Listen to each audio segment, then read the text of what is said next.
حسبنا الله ونعم الوكيل حسبنا الله ونعم الوكيل.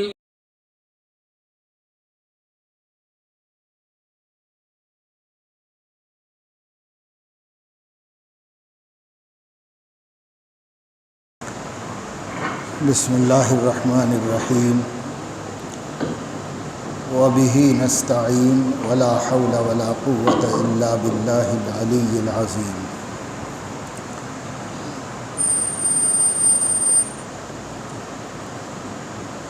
الحمد للہ رب العالمین والصلاة والسلام علی اشرف الانبیاء وسادۃ الاتقیاء وسید المرسلین سیدنا و حبیبنا محمد وعلی آلہ و اہل بیتہ و صحبہ اجمعین. اما بعد، یہ کتاب بخاری شریف ہے اور اس وقت طالبات کے علاوہ ان کے پیرنٹس سرپرست مردوں اور عورتوں میں موجود ہیں. مدرسے سے تعلق رکھنے والی خواتین کی تعداد بھی یہاں پر موجود ہے. کتاب کے درس اور اس سے متعلق علوم عام طور سے ایسے ہوتے ہیں جو عوام الناس کی فہم سے زیادہ موافق نہیں ہوتے. البتہ طالبات اور ان کی معلمات کے لیے وہ قابل قدر اور اہمیت ہوتے ہیں. بخاری شریف اس کا معروف نام ہے اور اصل نام تو اس کا الجامع المسند المختصر من امور رسول اللہ صلی اللہ علیہ وسلم وسننہ و ایامہ لمبا نام ہے، اور وہ نام اس کتاب کا تعارف ہے. اس سے اس کتاب کی حقیقت معلوم ہوتی ہے کہ اس میں علوم کیا ہیں. یہ کتاب جامع ہے، یعنی حدیث کے تمام ابواب جو تعلیمات نبویہ پر مشتمل ہوتے ہیں، ہر کتاب کو اس طرح مرتب نہیں کیا جاتا ہے. بعض فقہی ترتیبوں پر ہوتے ہیں، بعض اور مقاصد کو سامنے رکھ کر حدیث کی کتابیں لکھی گئی ہیں. لیکن امام بخاری کی یہ کتاب جامع ہے، یعنی تمام ابواب حدیث اس کے اندر ہیں. جو عنوانات پر حدیثیں ملتی ہیں ان کو 8 عنوانات میں محدود کیا گیا ہے، اور ان 8 عنوانات کے تحت جو کتاب لکھی جائے اسے جامع کہتے ہیں. اور صحیح پہلے زمانے میں ان حدیثوں کو کہا جاتا تھا جو حدیثیں ضعیف نہ ہوں، ان کو صحیح حدیثیں کہا جاتا تھا. اس اعتبار سے اس کتاب میں صحیح حدیثوں کو جمع کرنے کا اہتمام کیا گیا ہے. یہ مطلب نہیں ہوتا ہے کہ جو صحیح حدیثیں ہیں وہ سب اس کتاب میں ہیں، بلکہ اس کتاب میں جو حدیثیں ہیں وہ صحیح ہیں. دونوں کا مطلب بہت علیحدہ علیحدہ. اگر یہ کہا جائے کہ جتنی صحیح حدیثیں ہیں وہ بخاری شریف میں ہیں تو یہ بات صحیح نہیں، یہ غلط بات ہے. اور یہ کہا جائے کہ بخاری شریف میں جتنی حدیثیں ہیں سب صحیح ہیں تو یہ صحیح بات ہے، یہ معتبر بات ہے. امام بخاری رحمۃ اللہ علیہ فرماتے ہیں کہ مجھے 1,00,000 صحیح احادیث میں سے بخاری شریف میں حدیثوں کا انتخاب کیا ہوں. انہوں نے جو انتخاب کیا ہے وہ 7,500 سے زائد ہیں. تو کہاں 1,00,000 اور کہاں 7,500، 7,500. تو اس کا مطلب یہ ہے کہ کم از کم اور 92,000 حدیثیں صحیح ہیں امام بخاری کے پاس، لیکن اس کو انہوں نے اس میں نقل نہیں کیا. تو آج کل جیسے عام طور سے بہت سے لوگوں کا ایک فیشن سا بن گیا ہے کہ صاحب وہ حدیث صحیح ہونے کے لیے بخاری میں ہونے کو طلب کرتے ہیں کہ صاحب بخاری میں ہے کہ نہیں ہے، ہم بخاری والی حدیث بتا رہے ہیں، اب بخاری میں نہیں ہے تو گویا کہ وہ حدیث معتبر نہیں ہے۔ یہ جو فیشن بنا ہے یہ بہت غلط ہے۔ اہل علم کے ہاں اس کی کوئی اہمیت نہیں، کوئی بھی علم والا اس بات کو نہیں مانتا اور اسے تسلیم نہیں کرتا۔ حقیقت یہ ہے کہ صحیح حدیثیں تو لاکھوں ہیں، ان میں سے کچھ حدیثیں امام بخاری نے اس کتاب میں نقل کی ہیں۔ البتہ امام بخاری نے جو حدیثیں نقل کی ہیں انہوں نے اس کا اہتمام کیا ہے کہ وہ ان حدیثوں کو کوئی ضعیف و کمزور حدیث اس میں آنے نہ پائے۔ یہ پھر اس کے بعد یہ بات ذہن میں رکھنا چاہیے کہ بخاری شریف جو ہے وہ حدیث کی کتاب ہے، اس کے اندر احادیث شریفہ جو عنوان کے تحت امام صاحب کو جمع کرنی تھی انہوں نے جمع کی۔ اس میں مغازی بھی ہے اور اس کے اندر کتب تفسیر بھی ہیں، اس کے اندر اور کتابیں ہیں۔ وہ ساری کتابیں جو اس کے اندر آئی ہیں ان میں سے ہر حدیث وہ سنت نہیں ہے۔ سنت الگ چیز ہے، حدیث الگ چیز ہے۔ اس لیے ایک بات میں نے آپ کو یہ بتائی کہ یہ طلب کرنا کہ بخاری میں ہے تو بتاؤ، یہ صحیح نہیں ہے۔ حدیث صحیح ہونے کو مان لینا چاہیے۔ اگر حدیث اصول کے مطابق صحیح ہے تو کسی بھی کتاب میں ہو وہ حجت ہے اور قابل عمل ہے، اس سے استدلال کیا جا سکتا ہے۔ دوسری بات اس سلسلے میں یہ بتا رہا ہوں آج کل کے حالات کی روشنی میں کہ بخاری شریف میں جتنی حدیثیں ہیں سب قابل عمل نہیں ہیں۔ بخاری شریف میں جتنی سنتیں ہیں وہ قابل عمل ہیں۔ تو سنت الگ چیز ہوتی ہے، حدیث الگ چیز۔ اب اگر کوئی شخص یہ کہے کہ یہ بخاری میں ہے اس لیے ماننا ہی پڑے گا، عمل کرنا ہی پڑے گا، تو اس کا یہ اصرار صحیح نہیں ہے۔ یہ دیکھا جائے گا کہ وہ حدیث ہے یا سنت ہے۔ اگر صرف حدیث ہے تو صرف حدیث عمل کے لیے ضروری نہیں ہے کہ اس پر عمل کیا جائے، اس کا سنت ہونا ثابت ہونا چاہیے۔ اس لیے اگر سنت ہے تو اس پہ عمل کیا جاتا ہے، اور اگر حدیث ہے تو وہ ہمیں سنتوں کے جاننے میں مددگار ہوتی ہے۔ نبی کریم صلی اللہ علیہ وسلم کے زمانے کی تاریخ اور حالات کے سمجھنے میں اس سے مدد ملتی ہے۔ وہ تاریخ کی نوعیت سے ہمارے سامنے ہوتی ہے، لیکن اس میں سے ہر حدیث بخاری شریف کی سنت ہے ایسا نہیں ہوتا۔ اس بات کو بھی نہ جاننے کی وجہ سے خواہ مخواہ مسلمانوں میں نزاع و خلاف پیدا ہوتا رہتا ہے، اور بعض لوگ مزید اور مصر ہو جاتے ہیں کہ صاحب یہ بخاری میں ہے تو عمل کرنا ہی ہے۔ یہ کوئی ضروری نہیں ہے کہ بخاری شریف میں ہو تو اس پر عمل کرنا ضروری ہے اور لازم ہے، یہ کوئی ضروری نہیں۔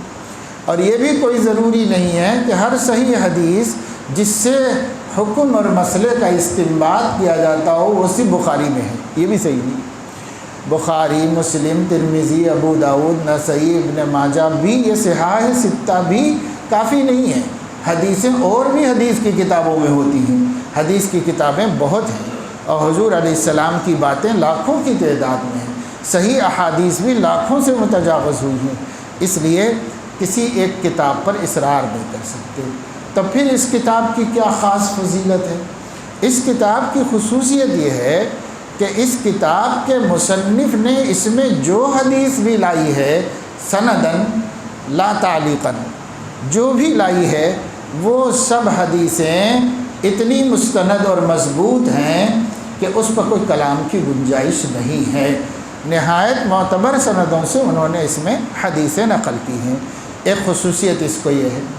دوسری خصوصیت یہ حاصل ہے کہ یہ جامع ہے، تو انہوں نے نام میں اس کو شامل کر دیا کہ یہ جامع ہے، صحیح ہے، مسند ہے، یعنی ہر حدیث کی سند اس میں حضور علیہ السلام تک ہے، اور کوئی مرسل اور کوئی منقطع حدیث انہوں نے اس میں نہیں لائی، کوئی موقوف حدیث نہیں لائی۔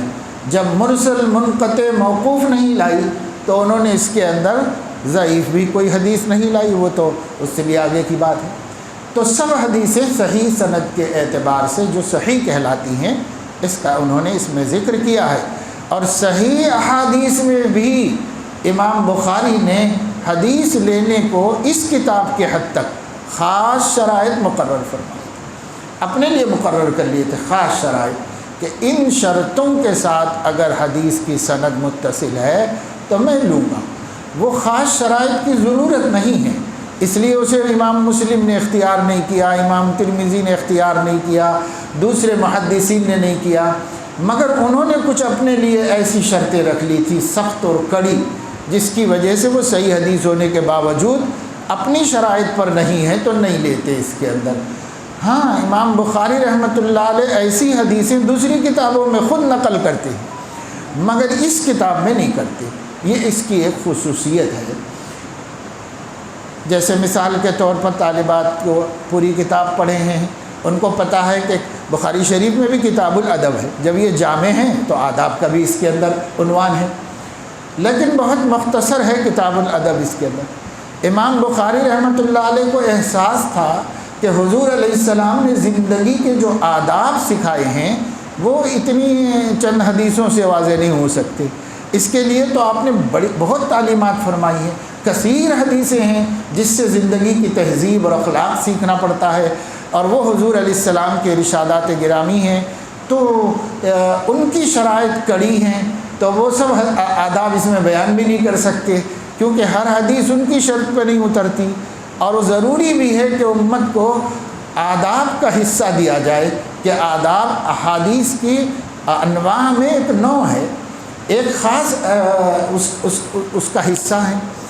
تو امام بخاری رحمۃ اللہ علیہ نے اس میں تو اپنی شرطوں کی پابندی کر لی اور الگ سے ایک کتاب الادب المفرد کے نام سے لکھ دی۔ امام بخاری کی اس تصنیف میں زندگی کی تہذیب، ادب، اخلاق سے متعلق بے شمار حدیثیں انہوں نے جمع کر دی اس کے اندر، اور بتا دیا کہ عمل کرنے کے لیے تو ان سب حدیثوں سے استفادہ کیا جا سکتا ہے، لیکن میں نے اپنی اس کتاب کے لیے کچھ شرائط مقرر کر دی تھی، اس وجہ سے اس کے اندر وہ سب حدیثیں نہیں آ سکیں۔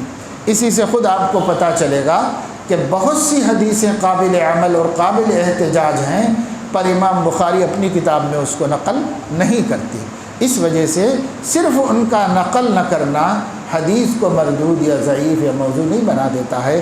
یہ بہت اہم بات ہے جو عمل بالحدیث کے مدعیوں کے سامنے نہیں ہے، اور وہ اسی وجہ سے ضد اور اصرار کر کے اللہ کے نبی صلی اللہ علیہ وسلم کی بے شمار تعلیمات سے دستبردار ہو گئے اور اس کی برکات سے محروم ہو گئے۔ طالبات کو ایسا نہیں سوچنا چاہیے، عالموں کو ایسا نہیں سمجھنا چاہیے، انہیں حقیقت تک پہنچنا چاہیے اور حق پر قائم رہنا چاہیے۔ دوسری بات یہ ہے کہ اس کتاب میں امام بخاری رحمۃ اللہ علیہ نے اس کی نوعیت تو بتا دی کہ حدیثوں کی نوعیت کیا ہے، اور حدیثیں کس قسم کی ہیں، تو حضور علیہ السلام کی سنتوں پر مشتمل ہے، اور حضور علیہ السلام کے امور یعنی آپ سے متعلق جتنی بھی باتیں ہیں اس پر مشتمل احادیث صحیحہ اس میں ہیں، اور آپ کے ایام یعنی آپ سے متعلق تاریخ بھی اس کے اندر انہوں نے جمع کر دی ہے۔ اسی وجہ سے میں نے کہا کہ جب اس کے اندر امور الرسول بھی ہیں اور سنن الرسول بھی ہیں اور ایام الرسول بھی ہیں صلی اللہ علیہ وسلم، تو ان میں سے ہر حدیث سنت نہیں ہے اور ہر حدیث پر عمل کرنا ممکن نہیں ہے۔ اور دوسری خصوصیت اس کو یہ حاصل ہے کہ امام بخاری رحمۃ اللہ علیہ نے اس کو لکھنے میں بہت اہتمام کیا۔ یہ اہتمام شروع آغاز کتاب کے وقت میں آپ کے سامنے آ چکا ہوگا کہ کیسا اہتمام انہوں نے کیا ہے اس سلسلے میں۔ مثلا ان کا یہ اہتمام کہ اس کتاب میں انہوں نے جتنی حدیثیں نقل فرمائی ہیں، ہر حدیث کے لکھنے سے پہلے غسل کیا ہے اور 2 رکعت نماز پڑھی ہے۔ تو ظاہر ہے کہ 7,500 حدیثیں لکھی ہیں تو 7,500 مرتبہ غسل کیا ہے اور 14,000 سے زائد 15,000 رکعتیں پڑھی ہے اس کے واسطے۔ تو یہ جو اہتمام کیا ہے، اس اہتمام نے اس میں خاص برکت ڈال دی اور یہ پوری امت کے مسلمانوں کا محبوب کتاب بن گئی۔ جس کتاب صحیح حدیثیں تو اور کتابوں میں ہیں، بھی ہیں، لیکن اس کتاب کی مقبولیت ان کو حاصل ہے، اور پھر ان کا اخلاص اور للہیت۔ احادیث کو حاصل کرنے کے لیے امام بخاری رحمۃ اللہ علیہ نے قرآن حفظ کرنے کے زمانے ہی میں ارادہ کر لیا تھا۔ وہ فرماتے ہیں الہمت حفظ الحدیث وانا فی الکتاب، میں مکتب میں قرآن پڑھتا تھا اور میرے دل میں حدیثیں حفظ کرنے کی اللہ کی طرف سے الہام ہوا تھا، اور دل میں بات ڈالی گئی تھی مجھے کہ حدیثیں حفظ کرنا چاہیے، جب کہ میں قرآن پڑھ رہا تھا۔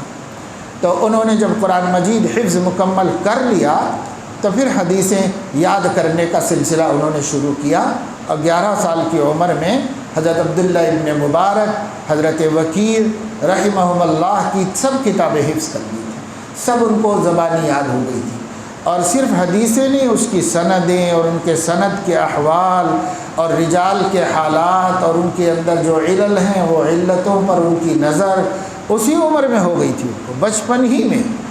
اور لوگوں نے ان کو 11 سال کی عمر میں ہر طرح سے تنگ کر کے آزمانا چاہا، لیکن کسی میں بھی ان کو گرا نہیں سکے اور ان کو ان کے علم و فضل کو پیچھے نہیں کر سکے۔ ایک مرتبہ لوگوں نے یہ کیا کہ بڑے بڑے محدثین بیٹھے 10 حدیثوں کا انتخاب کیا، اس کے متن بدل دیے، اس کی سندیں بدل دیں، ایک دوسرے کے ساتھ گڑبڑ کر دیا، سب ملا دیا، جیسے کچومر ہوتا ہے کہ 2 4 5 چیزیں ملا کر کے کاٹ کے ملا دیے جائیں، سب ادھر سے ادھر کسی کا کسی سے تعلق نہ رہے، ایسے کر لیا۔ اور پھر پکڑ کے امام بخاری رحمۃ اللہ علیہ کو بٹھایا اور ان سے کہا کہ ہم آپ کو کچھ حدیثیں سنانا چاہتے ہیں۔ انہوں نے کہا کہ سناؤ، تو سب نے 10 حدیثیں سنائی، لائن سے 100 حدیثیں 10 محدثین نے ان کو سنائی، اور وہی الٹی پلٹی کر کے گڑبڑ کر کے سند متن سے ہٹا کے متن کو سند سے ہٹا کے ادھر سے ادھر ادھر سے ادھر کر کے سب سنا دیا۔ تو امام بخاری رحمہ اللہ خاموش سنتے رہے۔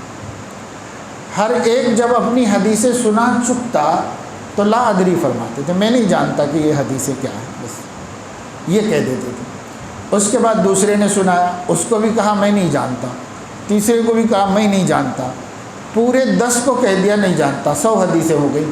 اس کے بعد سب لوگ کہنے لگے کہ بھائی انہوں نے تو کچھ بھی نہیں پہچانا، غلطیاں بھی نہیں پہچانی، غلطیاں بھی نہیں پکڑی، اور بہت بڑے عالم کہلائے جاتے ہیں، حدیث کے ماہر کہلائے جاتے ہیں۔ تو لوگ سوچے کیا بات ہے، کچھ بول ہی نہیں رہے ہیں بیچارے، یہ کہہ رہے ہیں کہ مجھے نہیں معلوم ہے کہ یہ کون سی حدیث ہے، کیا ہے۔ تو ابھی لوگ سوچ رہے تھے، حیران تھے، پریشان تھے، تو پھر امام بخاری رحمۃ اللہ علیہ نے پہلے محدث کی طرف متوجہ ہو کر فرمایا، آپ نے 10 حدیثیں اس طرح سنائی تھی، پہلی حدیث ایسی سنائی تھی، یہ ایسی نہیں ہے بلکہ ایسی ہے، اور یہ حدیث ایسی سنائی تھی، یہ ایسی نہیں ایسی ہے۔ انہی کی ترتیب سے پوری 10 حدیثیں سنا کر 10 حدیثوں کو پھر صحیح سنا دیا۔ پھر دوسرے کی طرف متوجہ ہوئے، اس کی 10 اسی ترتیب سے غلط سنا کر جیسے اس نے سنایا تھا پھر اس کو صحیح اپنی طرف سے سنایا۔ اس طرح پوری 100 حدیثیں پہلے ان لوگوں کی بیان کی طرح غلط بیان کی، پھر اس کے بعد اس کو صحیح کر کے بتایا کہ صحیح حدیث اس طرح ہے، سند ایسے ہے، متن ایسے ہے، یہ ہے۔ تو لوگ ششدر اور حیران ہوئے، لوگوں نے کہا کہ ان سے آگے کوئی نہیں بڑھ سکتا۔ ایک امام کے پاس جایا کرتے تھے، تو ان کے پاس ان کے دوست آئے امام بخاری کے جانے کے بعد، انہوں نے کہا کہ آپ ذرا پہلے آ جاتے تو میں ایک بچے سے ملاقات کراتا جس کو 70,000 حدیثیں سند اور متن کے ساتھ یاد ہیں۔ تو انہوں نے کہا بھائی کون بچہ ہے، پیچھے گئے اور ڈھونڈ کے جا کے پکڑ لیا امام بخاری رحمۃ اللہ علیہ کو، ان سے کہا کہ میں نے ایسا سنا ہے، تو فرمایا کہ یہ تو ہے ہی تعداد، اس سے بھی کہیں زیادہ جانتا ہوں سند اور متن کے ساتھ۔ تو لاکھوں حدیثیں امام بخاری کو بچپن میں یاد تھیں اور اس کی علوم کے ماہر تھے۔ اور پھر وہ مکہ مکرمہ حج کے لیے گئے اپنی والدہ اور اپنے بڑے بھائی کے ساتھ۔ تو حج کے بعد والدہ سے کہا کہ آپ بھائی کو لے کر وطن چلے جائیے، میں یہاں رہ کر حجاز کے محدثین سے علم حدیث حاصل کر لیتا ہوں۔ وہیں پر رہے، وہیں ان کو خیال ہوا، انہوں نے بخاری شریف لکھنا شروع کی، کیونکہ ان کے اساتذہ کی ایک مجلس میں ذکر آیا تھا کہ ایسی کوئی کتاب مرتب ہو جاتی جس میں دین کی سب باتیں آ جاتی اور صحیح سندوں کے ساتھ آ جاتی۔ تو انہوں نے دل میں ٹھان لیا تھا کہ اللہ نے چاہا تو یہ کام میں کروں گا، چنانچہ انہوں نے یہ کام شروع کیا۔ پھر یہ کام مکے میں کیا اور کوفہ میں کیا، بصرہ میں کیا، بحرین میں کیا، اور جو ہے مختلف ممالک کے سفر کیے، نیشاپور گئے اور بصرہ تو کئی دفعے گیا، کوفہ کے سفر کتنے ہوئے ان کو ہی یاد نہیں ہے۔ اس طرح امام بخاری رحمۃ اللہ علیہ محدثین کا پیچھا کرتے رہے اور حدیثیں جمع کرتے رہے۔ یہ کتاب امام بخاری نے 16 سال میں مرتب کی، 16 برس لگے اس کے مرتب ہونے کے واسطے، حق و فق کرتے رہتے تھے۔ پھر اس کے بعد مدینہ منورہ میں جا کر رسول اللہ صلی اللہ علیہ وسلم کے روضہ مبارکہ حظیرہ قدس کے قریب میں بیٹھ کر کے اس کے عنوانات لکھے، اس پر جس کو ترجمۃ الباب کہتے ہیں، یہ عنوانات بنائے۔ بہرحال امام بخاری رحمہ اللہ نے چونکہ بڑے اہتمام سے یہ کتاب لکھی، بہت خلوص سے لکھی، نہ صرف یہ کہ لکھی بلکہ اس کے لیے بڑا اکرام و احترام کیا، حدیث رسول کی عظمت کے خاطر اتنا مجاہدہ کیا۔ نہانا اور 2 رکعت نماز پڑھ کے ایک حدیث لکھنا آسان کام نہیں ہے۔ یہ اہتمام عظمت رسول اور عظمت نبوت کے مد نظر انہوں نے کیا۔ اور پھر اس کے بعد جب یہ کتاب مکمل ہو گئی تو انہوں نے فیما بینی و بین اللہ حجت کے طور پر پیش کر دیا اس کو، یعنی اللہ کے حضور میں پیش کر کے اس کو حجت کے طور پر پیش کر دیا۔ یہ کتنی بڑی چیز تھی، اللہ نے قبول کر لیا، اور اس قبولیت نے سارے عالم کے مسلمانوں کے دل میں ان کی بھی عظمت پیدا کر دی، ان کی کتاب کی بھی اہمیت بڑھ گئی۔ اس لیے آج مدارس کے اندر بھی حدیث کی بہت سی کتابیں پڑھائی جاتی ہیں، لیکن بخاری شریف کو اہمیت دی جاتی ہے، اولیت دی جاتی ہے، اور اس کا بڑا مقام ہوتا ہے، اور اسی وجہ سے بخاری شریف کے آغاز کا بھی اہتمام کیا جاتا ہے اور اس کے اختتام کا بھی اہتمام کیا جاتا ہے۔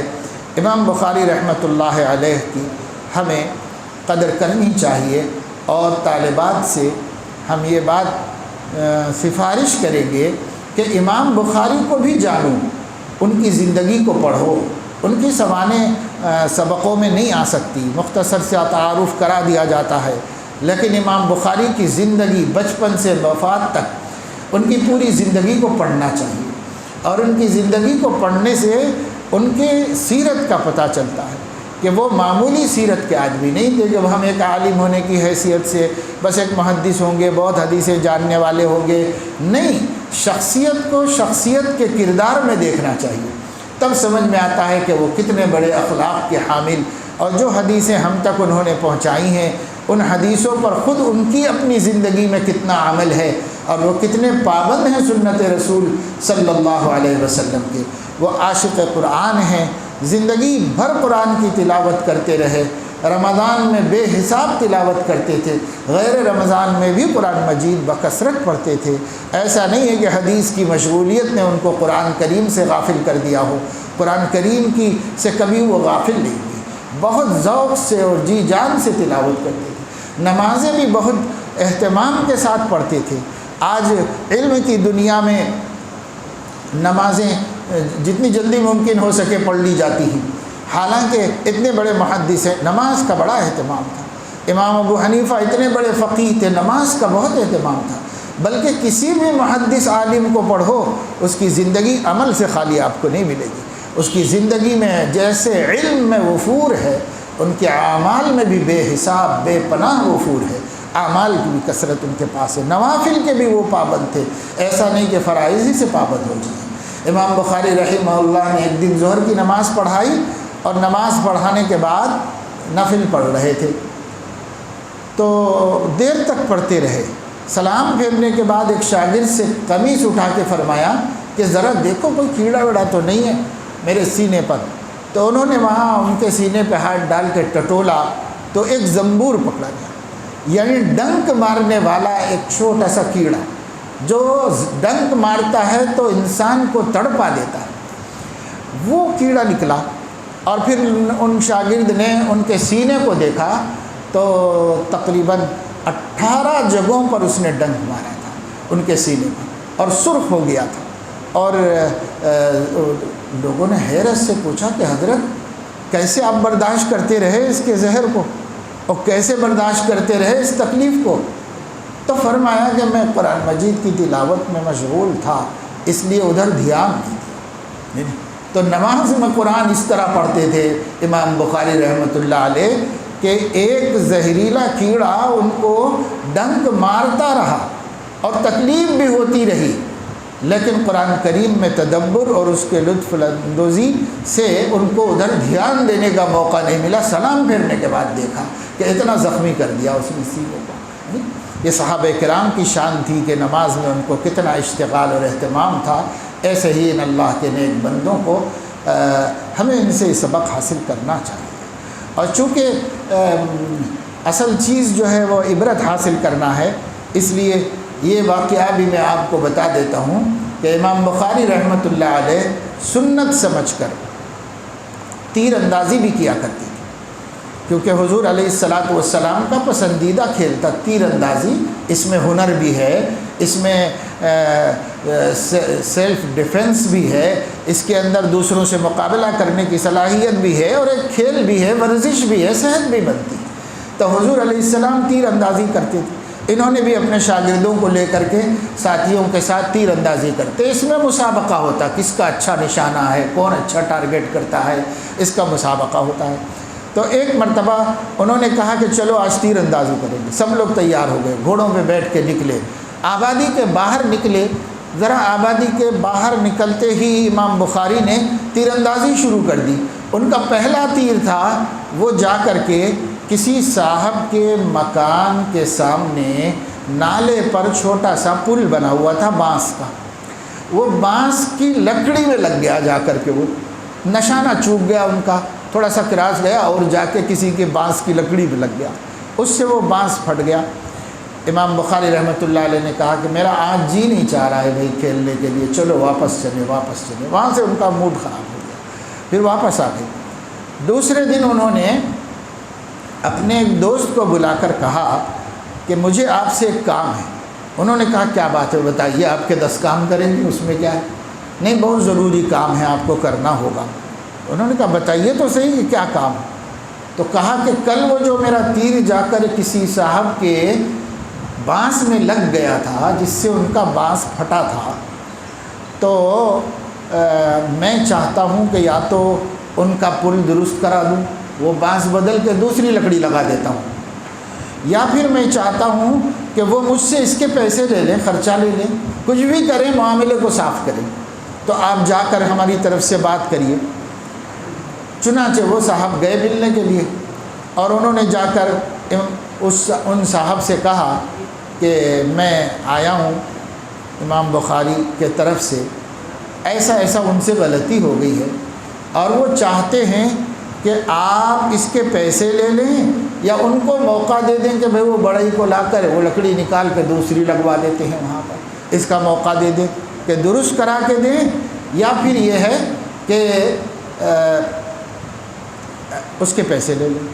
یہ ان صاحب نے جا کر وہ بات ان کو بتائی اور سمجھائی کہ بھائی میں یہ آپ کے پاس یہ ضرورت لے کے آیا ہوں۔ وہ صاحب مکان جو تھے وہ امام بخاری کو جانتے تھے، وہ کہنے لگے کہ امام صاحب سے جا کر کہو کہ ایک بانس کی کیا حیثیت ہے، میں اور میرا پورا مال جو اللہ نے مجھے عطا فرمایا ہے سب ان کے اوپر قربان ہے، ایک بانس کی کیا بات کرنے کے لیے وہ ہم سے بھیجے ہیں آدمی کو، ان سے کہو کہ سب قربان۔ اور اگر ان کو اطمینان نہ ہو تو ان کو یہ بتا دو کہ اس معاملے کو میں نے درگزر کر دیا ہے، معاف کر دیا، اور مجھے کوئی اس کا بدلہ لینا نہیں، یہ کہہ دو تاکہ وہ مطمئن ہو جائے۔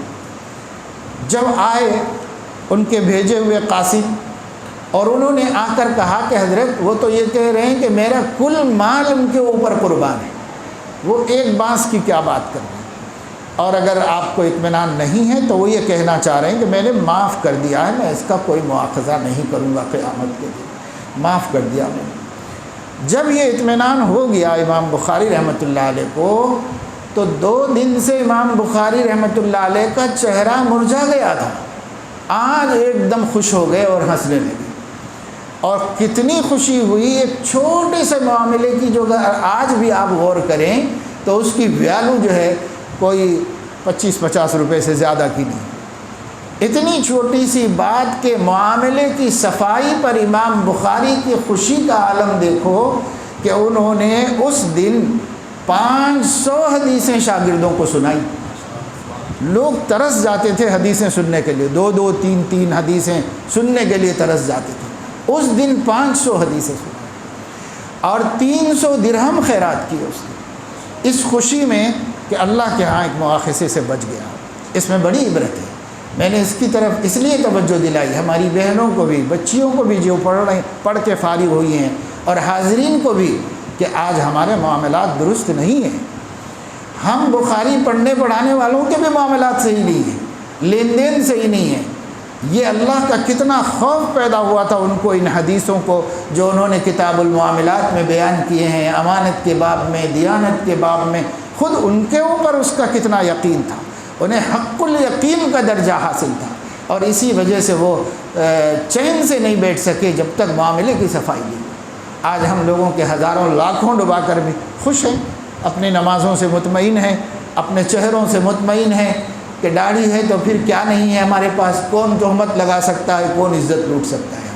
لا حول ولا قوت الا باللہ۔ بہت ضروری ہے کہ معاملات خصوصاً اہل علم کے سب سے زیادہ پاک صاف ستھرے ہونے چاہیے، ایک ایک پائی، ایک ایک کوڑی صاف ستھری ہونی چاہیے ہماری۔ یہ امام بخاری ہمیں سکھا گئے، حالانکہ اللہ پاک نے ان کو بہت مال و دولت عطا فرمایا تھا، لیکن اس کے باوجود دین ہے، سب کے واسطے دین ہے، اس کا لحاظ اور خیال رکھیں۔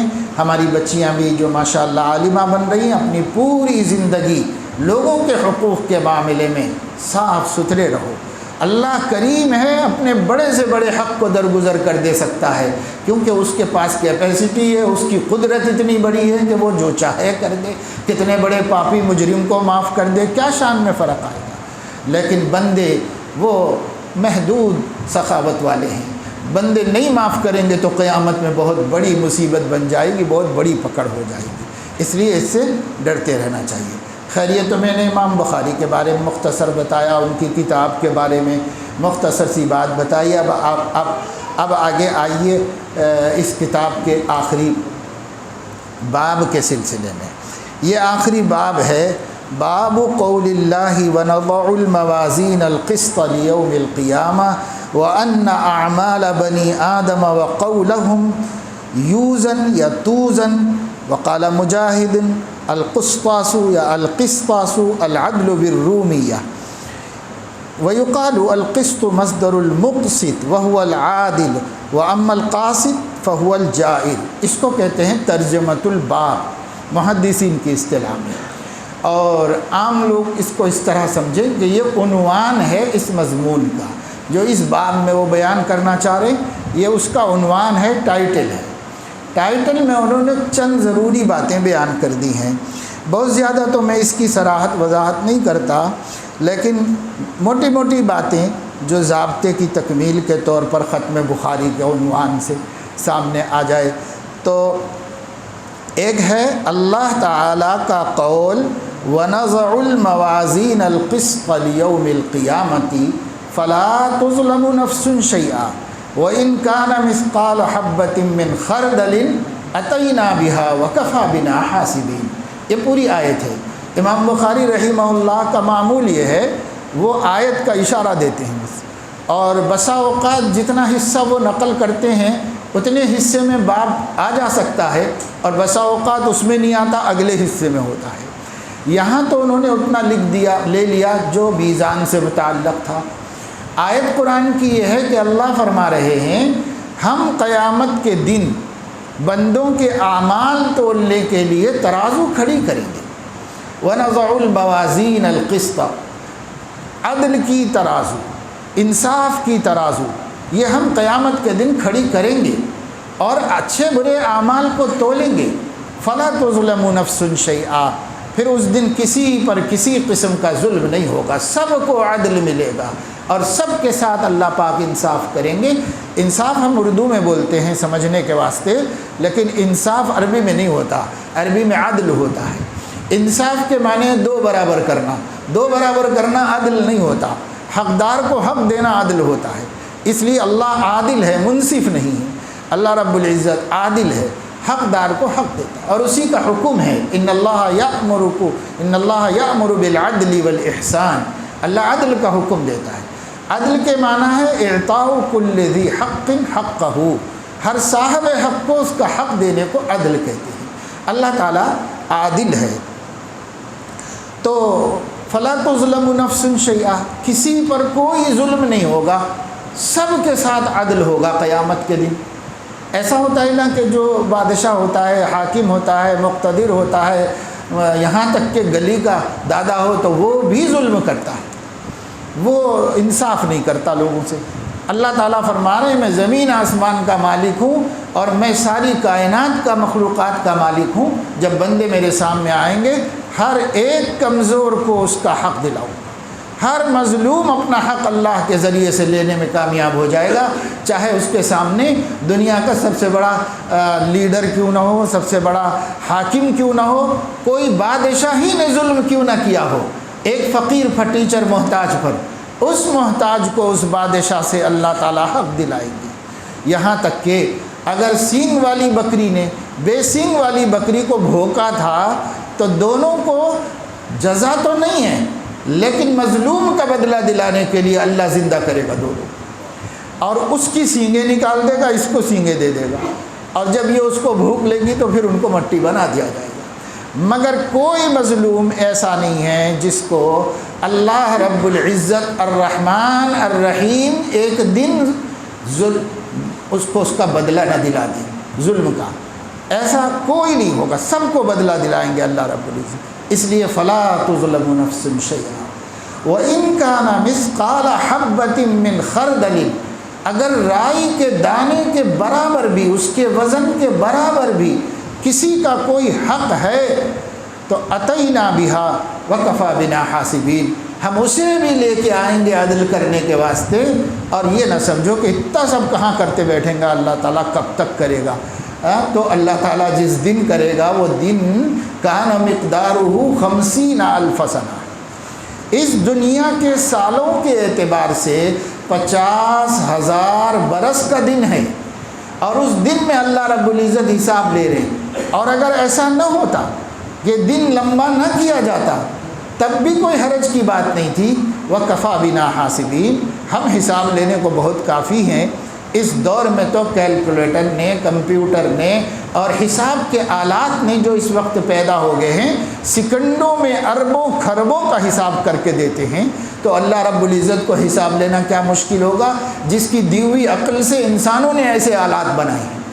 اس لیے اللہ تعالیٰ فرماتے ہیں کفا بنا حاسبین، کیسے کروڑوں اربوں کھربوں بندوں کا حساب لیں گے اللہ، کتنے دن میں لیں گے، کتنا ٹائم لگے گا، کتنی پریشانی ہوگی، یہ مت سوچو بندو، ہم کافی ہیں حساب لینے کے لیے، ہم ہی اپنی قدرت سے لیں گے اور یوں ہی نمٹا دیں گے اللہ رب العزت سارے معاملات کو، تو حساب ہوگا اللہ تعالیٰ کے پاس۔ یہ ہے آیت پوری۔ اس آیت کو یہاں امام بخاری رحمۃ اللہ علیہ نے ایک مضمون اور ایک عقیدے کو سمجھانے کے لیے ٹائٹل بنایا ہے، اور اس آیت پہ فرمایا قیامت میں اللہ ایک ترازو کھڑی کرے گا، بلکہ ترازویں کھڑی کرے گا تاکہ ظلم سب کا جو ظلم ہے اس کو انصاف ملے، ہر مظلوم کو انصاف ملے، اس کے لیے اللہ کھڑی اور اس میں اعمال تولے جائیں گے۔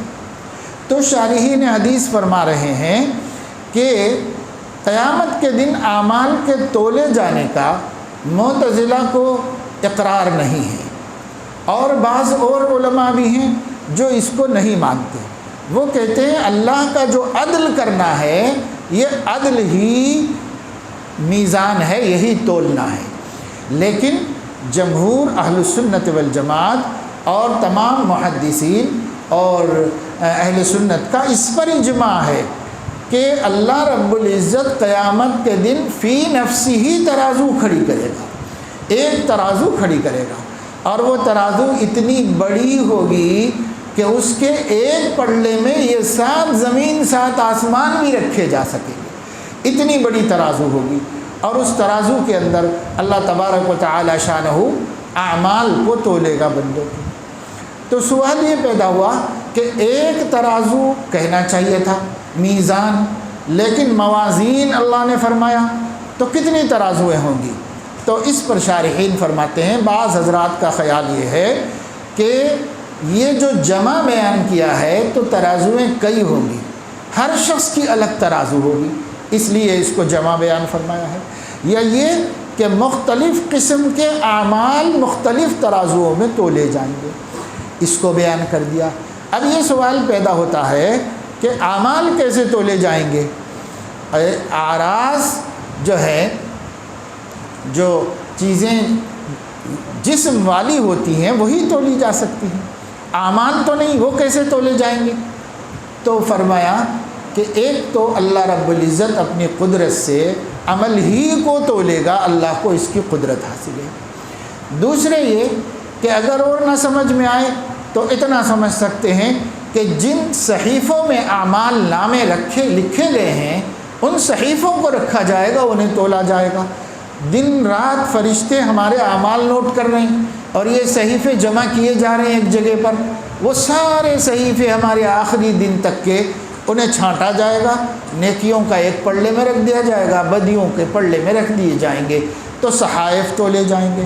بعض حضرات فرماتے ہیں اعمال کو قیامت میں جسم دیا جائے گا اور انہی جسموں کو تولا جائے گا۔ بعض حضرات کہتے ہیں کہ صاحب عمل کو تولا جائے گا، عمل سب اس کے اندر ضم ہوں گے اور اس عمل والے کو تولا جائے گا، جو بھی ہو تولا جائے گا۔ لیکن اس حدیث سے زیادہ تائید ہوتی ہے کہ صحیفے تولے جائیں گے، ہمارے اعمال ناموں کا وزن کیا جائے گا، کیونکہ جو حدیث بطاقہ ہے اس سے اس کی تائید ہوتی ہے اور اس سے یہ بات ثابت ہوتی ہے۔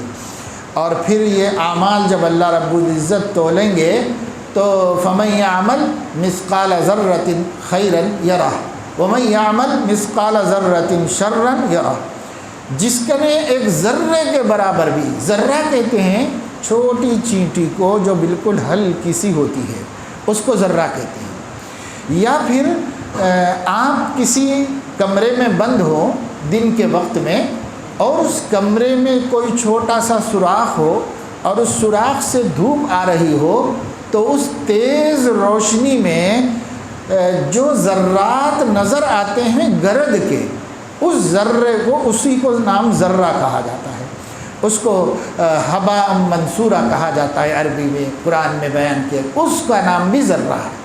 اور چھوٹی چینٹی جو ہوتی ہے ہلکی پھلکی، بہت نظر بھی نہیں آتی، اس کو بھی ذرہ کہتے ہیں۔ تو اگر آپ کا اچھا عمل ذرے کے برابر ہو یا برا عمل ذرے کے برابر ہو، انہیں بھی نہیں چھوڑا جائے گا، وہ بھی ترازو میں لایا جائے گا اور اس کو بھی شمار کیا جائے گا، اس کے وزن کو بھی اس میں لیا جائے گا، چاہے اچھا ہو یا برا۔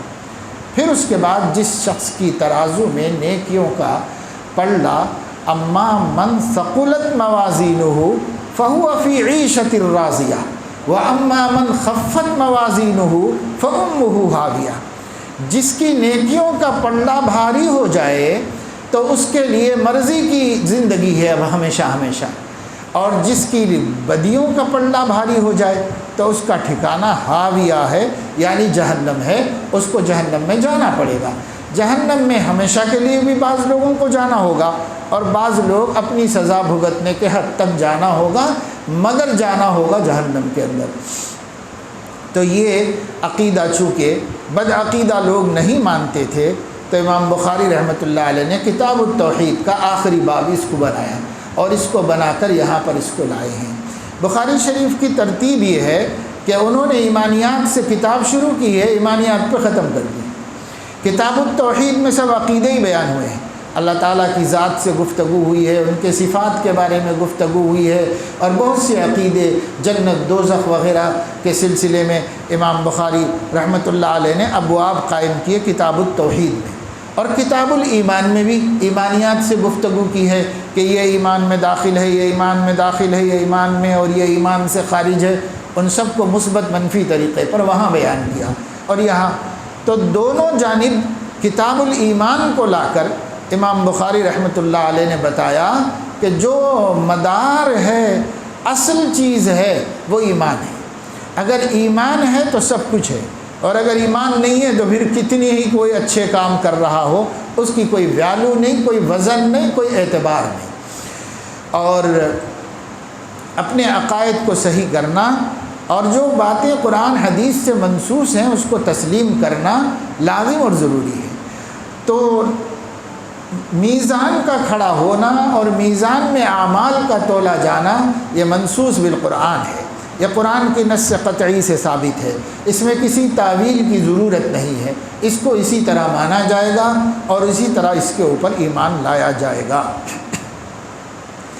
اعمال میں وزن ہے، نیک اعمال میں بہت وزن ہے، اور جو برے اعمال ہیں اس کے اندر وزن زیادہ نہیں ہے۔ جب ترازو میں رکھے جائیں گے تو جو برے اعمال اس میں رکھیں گے تو کافی بڑا ذخیرہ ہو کر بھی وہ زیادہ نہیں جھک سکے گا، کیونکہ اعمال سیئہ میں وزن نہیں ہے اور اعمال صالحہ میں وزن ہے۔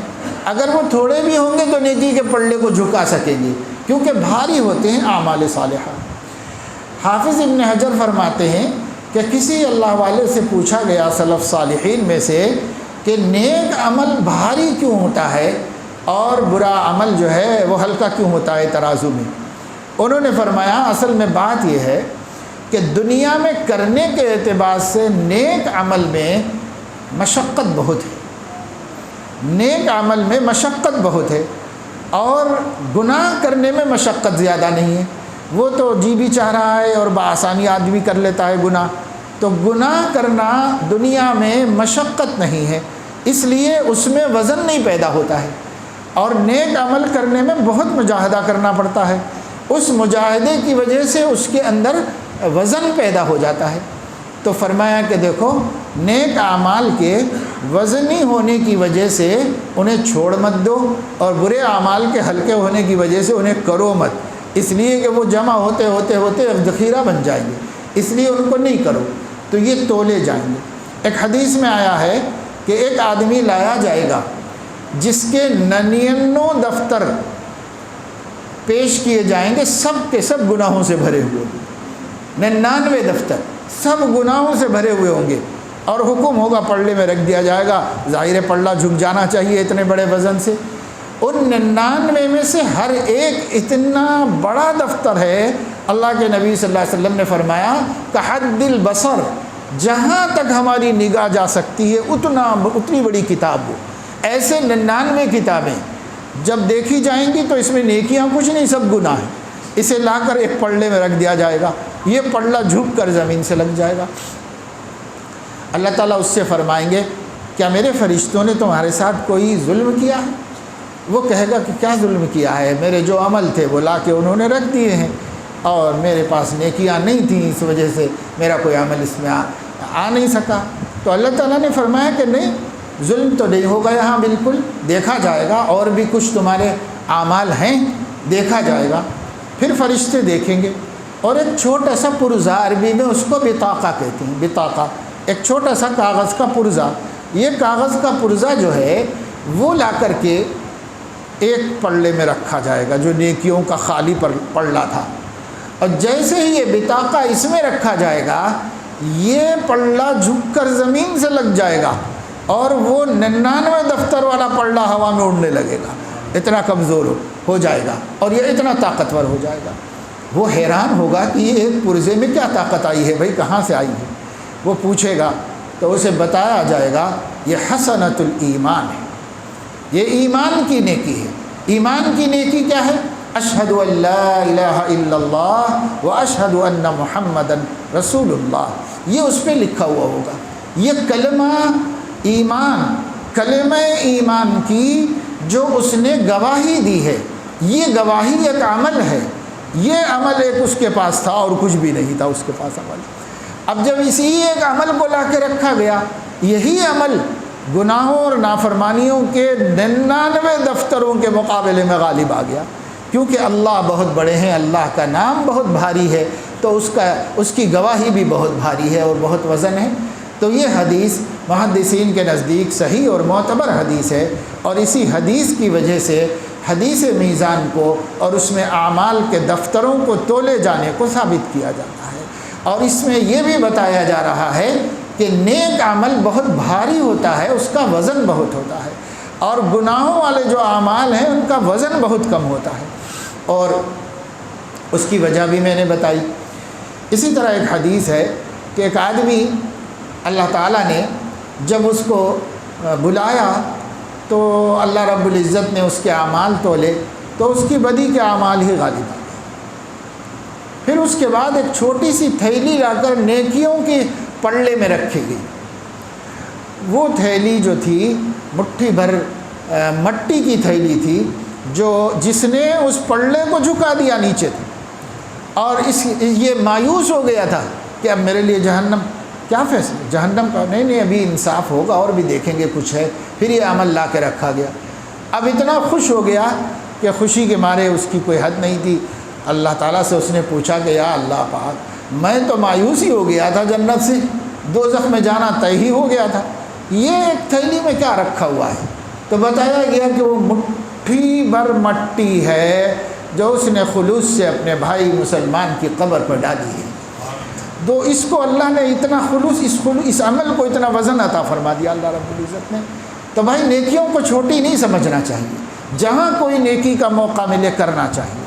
ایسا نہیں کہ بھائی یہ معمولی نہیں، چلو دیکھیں گے چھوڑیں گے پھر کبھی کر لیں گے، یا نہیں اس کو کیا ہے، اب نماز تو پڑھ ہی رہے ہیں، روزہ تو رکھ ہی رہے ہیں، بڑے بڑے کام کر ہی رہے ہیں، ایسا نہیں ہونا چاہیے۔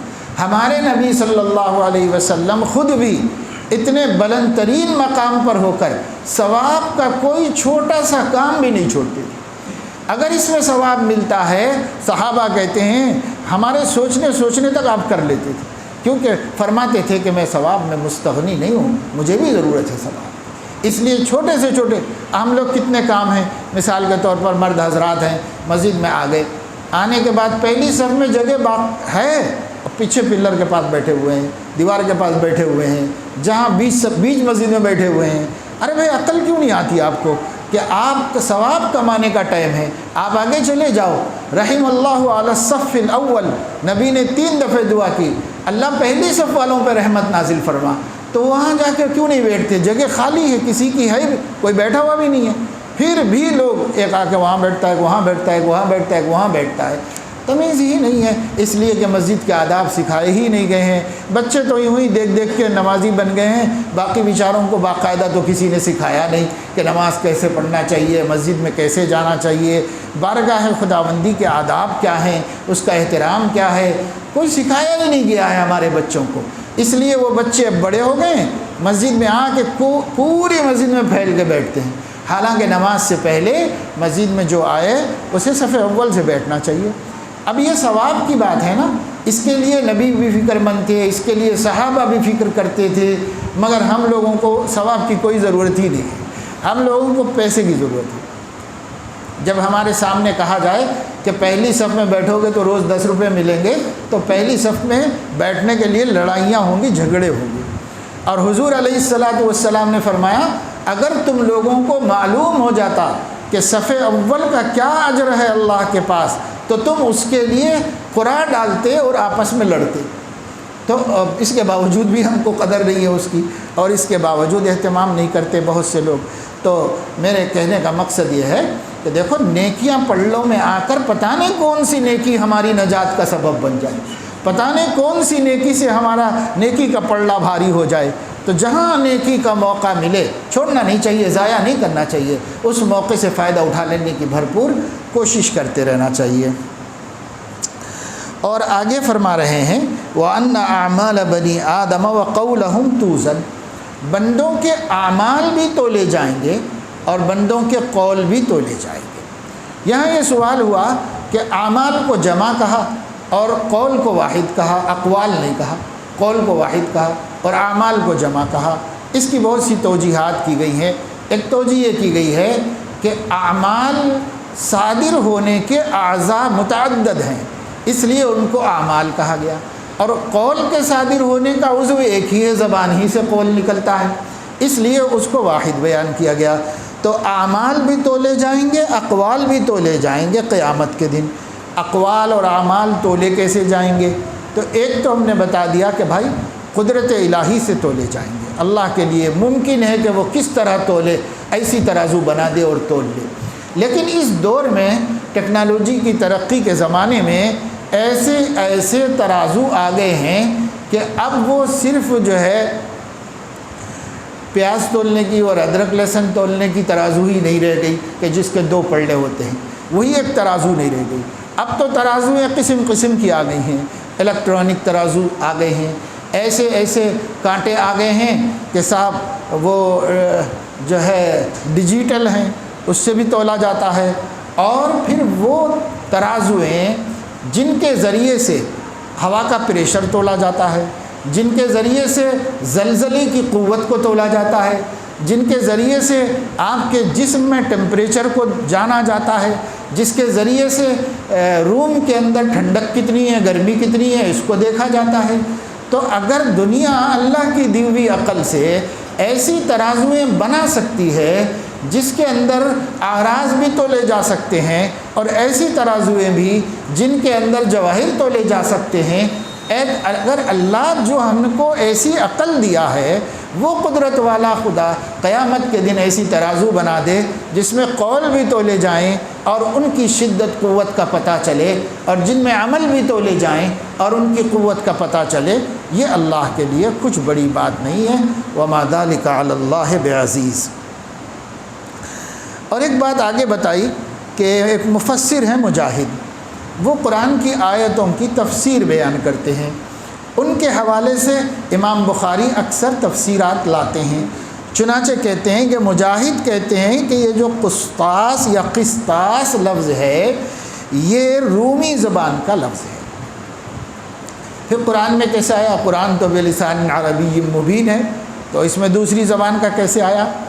محققین نے، مفسرین نے تحقیق کی ہے کہ 100 سے زائد الفاظ ایسے ہیں جو عجمی ہیں جس کو عرب نے قبول کر لیا ہے، اور اسی وجہ سے قرآن مجید میں بھی وہ آ گئے ہیں۔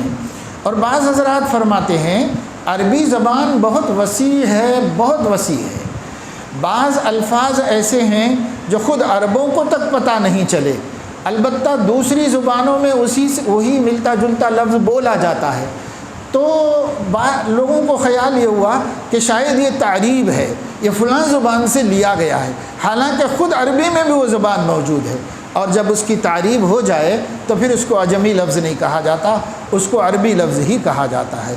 امام بخاری رحمۃ اللہ علیہ بتا رہے ہیں کہ یہ جو ہے رومی زبان میں قسطاس کے معنی ہیں عدل، قسطاس کے معنی، ایک لفظ ہے عربی کا مصدر قسط، اور ایک یہ لفظ ہے قسطاس، تو کہتے ہیں یہ قسطاس رومی زبان میں وہ کہا جاتا ہے عدل کو۔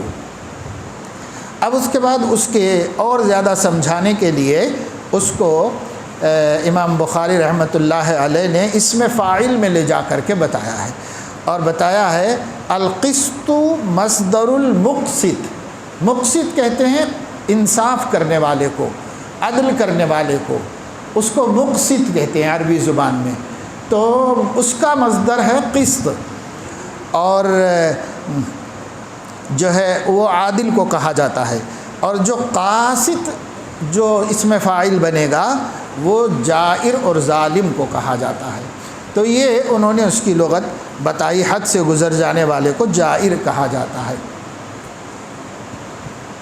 ایک علمی لطیفہ ہے کہ حضرت سعید ابن جبیر رضی اللہ تعالی عنہ بہت بڑے مفسر قرآن تھے، صحابی رسول تھے، یہ حجاج ابن یوسف ان کے دور میں تھا، بڑا ظالم تھا، ذرا ذرا سے معاملے میں خون خرابہ کرنا اس کا مزاج تھا، بلکہ لوگ کہتے خون دیکھے بغیر اس کو نیند نہیں آتی تھی، اس کی نیند کی دوا تھی خون دیکھنا، اس لیے بڑے مظالم اس نے کیے ہیں، مگر جید حافظ قرآن بھی تھا اور نماز کا بھی بڑا پابند تھا، رات بھر نفلیں پڑھتا تھا، پتہ نہیں یہ کیا بیماری اس کو لگ گئی تھی کہ یہ لوگوں پہ ظلم بہت کرتا تھا۔ حضرت سعید ابن جبیر کے بارے میں معلوم ہوا کہ وہ ان کے خلاف ہیں، تو ان کو طلب کیا دربار میں، اور اس نے یہ طے کر لیا تھا کہ میں ان کو قتل ہی کر دوں گا۔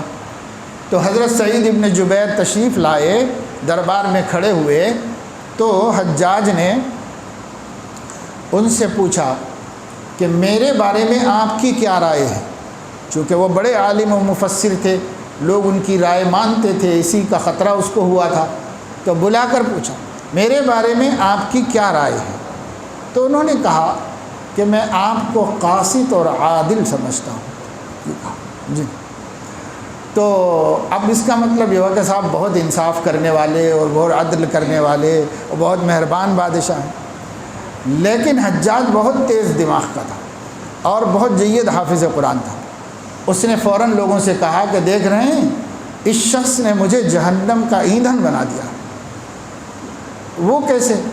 تو کہا کہ امل قاسطون فکانوا لجہنم حطبا، تو اس نے قاسط کہہ کر مجھے جہنم کا ایندھن بنا دیا ہے۔ اور عادل کے معنی جائر کے ہیں، وہم بربہم یعدلون، اور وہ لوگ اپنے رب کے بارے میں حد سے تجاوز کر گئے ہیں، یعنی کفار و مشرکین۔ تو مجھے کافر بنا دیا اور جہنم کا ایندھن بنا دیا، اس کو تو میں چھوڑوں گا نہیں۔ پھر حضرت سعید ابن جبیر کو اس نے قتل کروا دیا۔ لیکن بہرحال جو ہے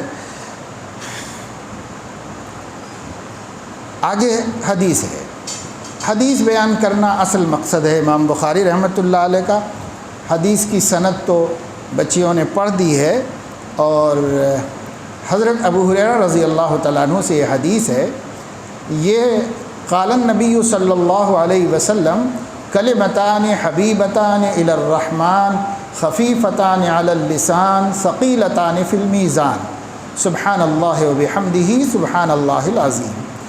دو کلمے ہیں جو رحمان کو بہت محبوب ہیں، زبان پر بہت ہلکے ہیں، میزان میں بہت بھاری ہیں۔ یہ دو کلمے یہ جو ہے پہلے اس کو بیان کیا ہے، اور یہ کیا ہے کہ رحمان کو بہت ہلکے ہیں، یعنی رحمان کو بہت محبوب ہے اور پسندیدہ ہے۔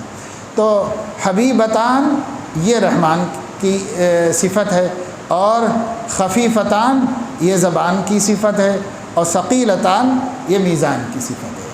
یعنی حضور علیہ السلام نے ان کلموں کی تعریف کرتے ہوئے یہ فرمایا کہ بولنے کے اعتبار سے بہت ہلکے پھلکے، کہ چھوٹے سے چھوٹا بچہ بول لے، کوئی عورت کوئی بھی بول لے، بیمار بولتا رہے زبان سے، کوئی کسی کو مشکل نہیں، کمزور ضعیف بوڑھا سب بول سکتا ہے۔ لیکن یہ جب ترازو میں رکھے جائیں گے تو بہت بھاری ہو، جیسے کلمہ شہادت ترازو میں رکھا گیا تو 99 دفتروں کے مقابلے میں بھاری ہو گیا، ایسے ہی یہ بھی، چونکہ یہ بھی کلمہ ایمان ہے تو اس وجہ سے اس کا وزن بہت زیادہ ہے۔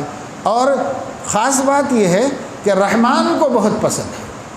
یہاں یہ کہا جا سکتا تھا کہ حبیبتان الی اللہ، کیونکہ اللہ کا ذاتی نام اللہ ہے، تو اللہ کو بہت محبوب ہے، یہ نہیں کہا۔ رحمان کو بہت محبوب ہے، اس لیے کہا کہ جب کوئی چیز رحمان کی محبوب ہے تو اس کی شان رحمت اس کے اوپر متوجہ ہوتی ہے اور اس کے کہنے والے پر ظاہر ہوتی ہے، اس لیے اللہ کی صفت رحمان کا یہاں ذکر کیا۔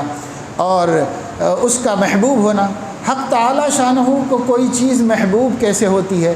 تو محبت تو ایک انفعالی کیفیت ہے جس سے اللہ منزہ ہے، اس کی بڑی تشریح ہے۔ اور کبھی کسی جگہ پر آپ لوگوں نے بخاری شریف کے دوران میں اس کو سنا ہوگا۔ بہرحال مختصراً اتنا سمجھ لیں کہ جو صفات بشری کمزوریاں ہیں اور پھر وہ کوئی خوبی سمجھی جاتی ہے، کبھی اللہ رب العزت کے لیے اس کا ذکر ہوتا ہے تو وہ مشاکلتاً ذکر ہوتا ہے، مقصود وہ صفت نہیں ہوتی، اس صفت کا انجام مقصود ہوتا ہے۔ اب محبت مقصود نہیں ہے، محبت کا انجام مقصود ہے۔ جب آپ کسی سے محبت کرتے ہیں تو انجام کیا ہے؟ انجام ہے شفقت ہے، مہربانی ہے، خیال رکھنا ہے، دھیان دینا ہے، ہمیشہ اس کو اپنے یادداشت میں رکھنا ہے، یہ سب محبت کا انجام ہے۔ تو جو محبت کا ثمرہ اور انجام ہے، جب محبت اللہ کے لیے بولی جائے گی تو وہ اس کا ثمرہ مراد ہوگا، یعنی اللہ اس بندے پر دھیان فرماتا ہے، خیال فرماتا ہے، خصوصی شفقت فرماتا ہے، خصوصی عنایت فرماتا ہے، رحم و کرم کی بارش کرتا ہے، یہ اس کی محبت کا مفہوم ہوتا ہے۔ اور وہ دو کلمے کون سے ہیں؟ سبحان اللہ و بحمدہ سبحان اللہ العظیم۔ سبحان اللہ و بحمدہ، یعنی ہم اللہ کی تسبیح بیان کرتے ہیں اس کی تحمید کو جوڑ کر، اس کی تحمید کے ساتھ تسبیح بیان کرتے ہیں۔